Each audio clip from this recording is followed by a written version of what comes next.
All right, today we're diving into a story that is just so fundamental to modern fantasy, J.R.R. Tolkien's incredible adventure, The Hobbit. And what's amazing is that it's a tale that doesn't kick off with some epic battle or a mighty king. No, it starts somewhere much, much smaller. It all kicks off with this wonderfully simple sentence. I mean, you can almost feel the coziness, right?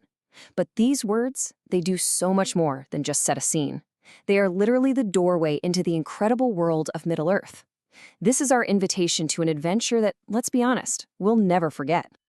So, before we get to the grand adventure, you have to understand the simple comfort that came before it. And at the very heart of that comfort is our hero, Bilbo Baggins.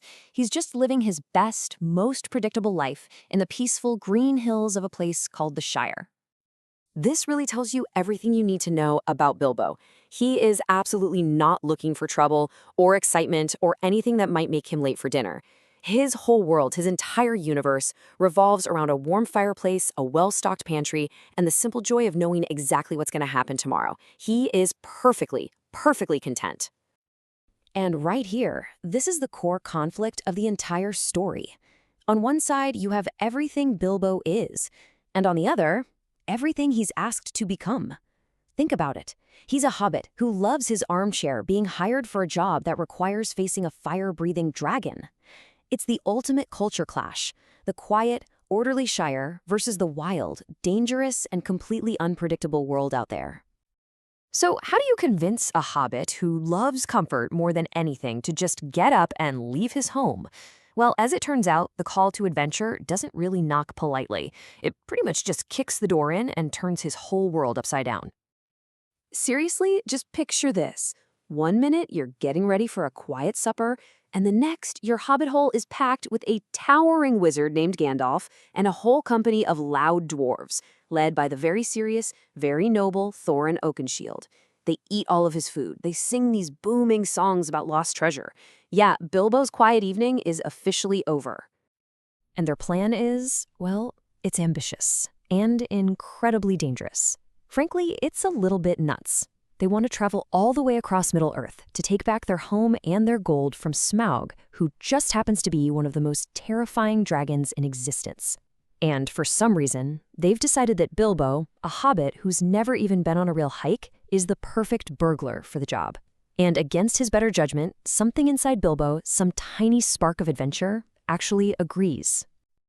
Now, the journey wastes absolutely no time putting him to the test.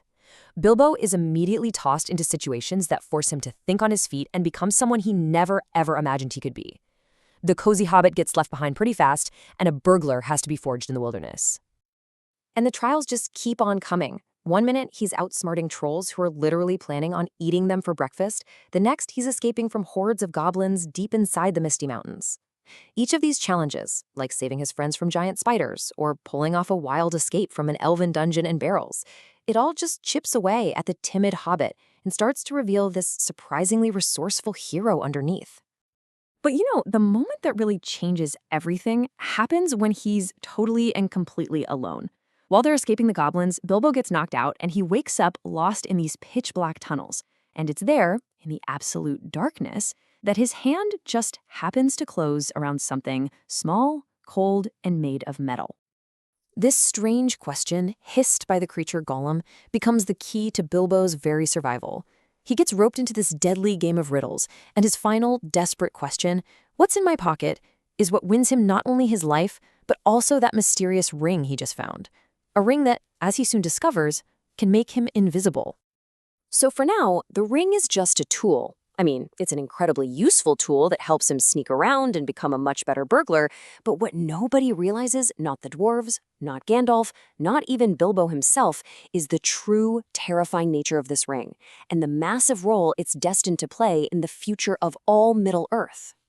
So, armed with some newfound courage and, of course, a magic ring, the company finally reaches their goal. But the quest, it turns out, isn't just about getting the treasure back. It's about what happens after you get it, and the kind of greed that a mountain of gold can unleash. This is the ultimate test. The very same hobbit who just wanted to stay in his cozy home now has to sneak into a dragon's lair.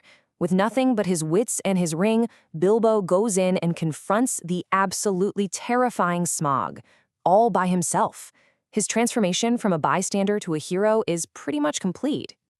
So after Smaug is finally defeated, and not even by the dwarves, but by a man named Bard, you'd think the story's over. But nope, that enormous pile of gold makes everyone a little crazy, especially Thorin. And suddenly, everybody wants a piece of the treasure.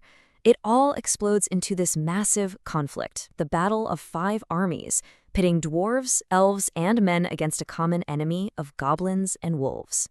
The quest for a homeland has turned into a war over money.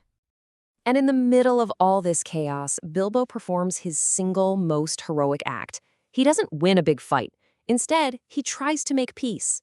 He secretly gives a priceless heirloom to the other side to try and stop the war. It proves that his real strength isn't about courage with a sword, but about wisdom and a good heart.